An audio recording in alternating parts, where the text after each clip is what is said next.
হরে কৃষ্ণ, সকলকে দণ্ডবত প্রণাম। তো আমরা আজকে শ্রীমদ্ ভগবদ্গীতার একটি চমৎকার শ্লোক নিয়ে আলোচনা করব। সেই শ্লোকটি হচ্ছে শ্রীমদ্ ভগবদ্গীতার 18 অধ্যায়ের 69 নম্বর শ্লোক। তো চলুন সেই শ্লোকটি সম্পর্কে জেনে নিই। তো শ্লোকটি হচ্ছে কারা ভগবানের অধিক প্রিয় সেই সম্পর্কে বলা হয়েছে।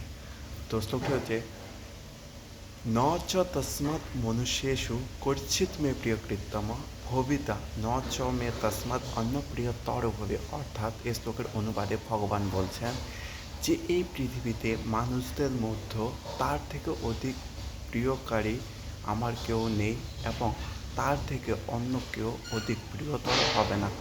অর্থাৎ যারা ভগবানের বাণী প্রচার করেন, ভগবদ্গীতার বাণী প্রচার করেন, তাদের উদ্দেশ্যে বলেছেন যারা ভগবানের বাণী প্রচার করেন তারা হচ্ছে ভগবানের সবচেয়ে প্রিয়, এবং যারা ভগবানের গ্রন্থ, ভগবান সম্বন্ধিত যে গ্রন্থগুলো রয়েছেন সেগুলো অন্যদের মাঝে বিতরণ করেন, তাদের থেকে প্রিয় ভগবানের কেউ হবে না।